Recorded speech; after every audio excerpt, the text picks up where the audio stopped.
Viva Voz, com Vera Magalhães.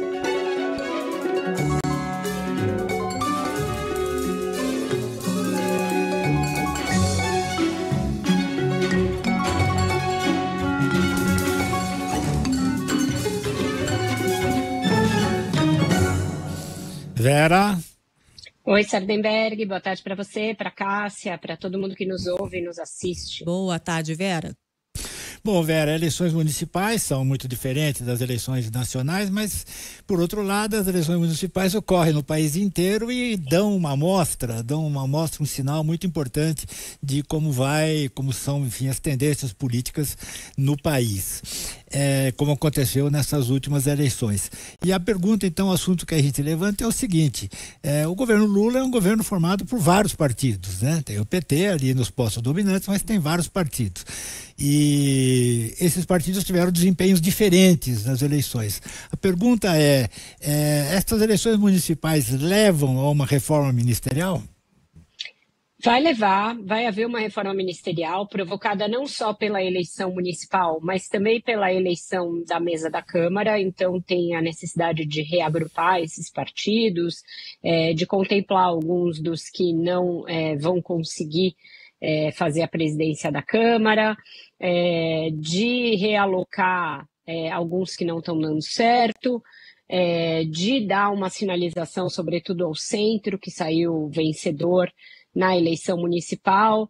Mas os primeiros sinais que eu colho do que está sendo pensado para essa eleição municipal, Sardenberg, não tenho certeza se os recados das urnas foram bem entendidos e se as mudanças que estão sendo cogitadas vão ajudar no sentido do que o governo Lula precisa fazer, que é aglutinar esses partidos do Centrão em torno de si, evitar que eles migrem, por exemplo, para um projeto alternativo, como o do Tarcísio de Freitas, e dar essa sinalização para o eleitorado que votou majoritariamente na centro-direita, de que esse é realmente um governo de frente ampla.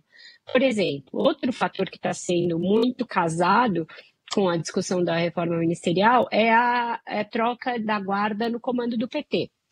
A gente tem visto aí muita troca de farpa entre a direção do PT e alguns ministros do governo. Isso se deve ao fato de que o partido teve um mau desempenho nas urnas e alguns ministros, como entre eles o ministro Alexandre Padilha, reconheceram esse mau desempenho e isso desagradou a presidente da sigla, Gleisi Hoffmann, mas o fato é que ela é alguém que tem expectativa de ser contemplada nessa reforma ministerial.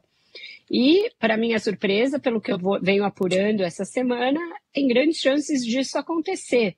E eu pergunto, colocar a Gleisi Hoffmann no governo atrai algum segmento que ainda não vota no Lula, que ainda não está com o governo? Não, zero.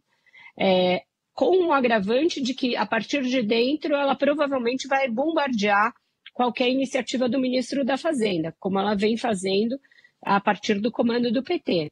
Mas, para minha surpresa, ainda assim, o que auxiliares do presidente Lula me dizem é que se ela quiser ser ministra, e ela tem dado várias demonstrações de que ela vai querer, o Lula não terá como não fazer dela ministra, pela lealdade que ela teve no momento em que ele estava preso, porque ela segurou a onda no PT no pior momento da sigla, evitou uma debandada, aceitou presidir o PT quando a sigla era amaldiçoada pela Lava Jato, etc., e que então, se ela quiser ser ministra, ela será.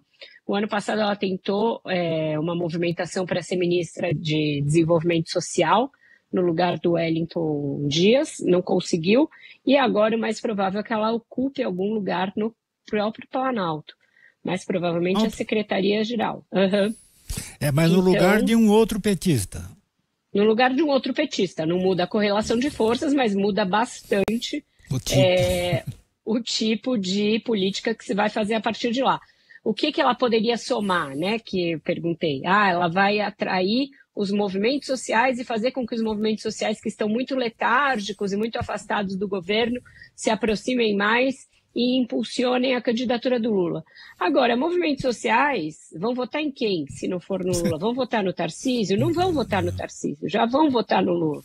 Então, me parece um movimento inócuo e voltado a atrair alguém a contemplar alguém que foi fiel ao Lula. Essa já foi uma das grandes decisões dele na formação do primeiro ministério. Todo mundo que tinha sido leal ganhou ministério. E aí eu pergunto, o Ministério do Trabalho vai mudar diante da constatação de que o governo não fala direito com a nova classe trabalhadora? Não vai mudar.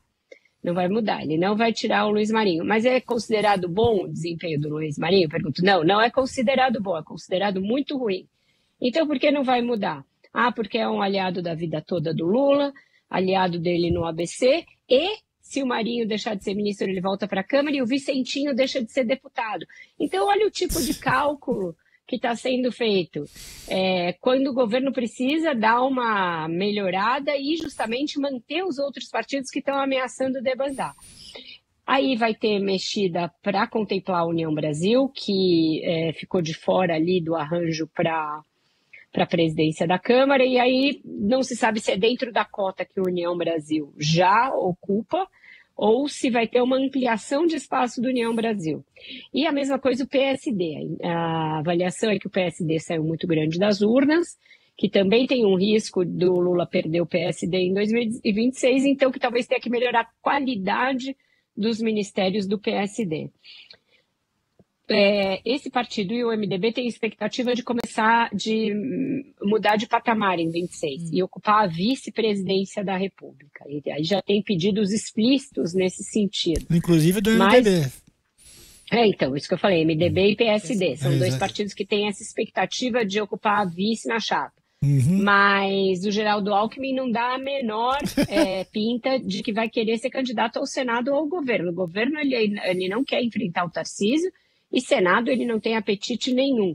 Aí você vai desalojar alguém que foi fundamental no momento em que você precisava dar uma sinalização e que foi leal esse tempo inteiro em nome da ampliação da aliança. Então, tem problemas colocados que vão aparecer já nessa reforma ministerial, mas que dizem também respeito à formação da chapa presidencial em 2026. A avaliação deles é a seguinte, olha, o desempenho foi ruim na urna, tem que mexer no governo, tem que dar uma virada, mas se a economia estiver bem, o Lula é franco favorito. Então é nisso que eles se baseiam, e aí a ideia é focar na economia, e eu falei, e o corte de gastos? Não esperem grandes pacotes estruturantes, isso é uma coisa para o próximo governo. Agora a meta é fazer cumprir o arcabouço fiscal, mostrar que ele é crível e que ele vai ser cumprido. Então, esses são os motes de Brasília no day after da eleição. Ele vai sim ter uma reforma ministerial, não me parece que ela esteja calibrada diante do que as urnas indicaram, e toda confiança em que o Haddad vai conseguir cumprir o arcabouço sem grandes cortes estruturantes, não sei como, e que se a economia estiver bem, o Lula é favorito em 2026. Tá certo. Vera Magalhães, muitíssimo obrigado, Vera. Até amanhã e até mais tarde no Ponto Final. Viva a Voz. Até amanhã, até mais tarde. Um abraço, Vera. Intervalo. E já voltamos.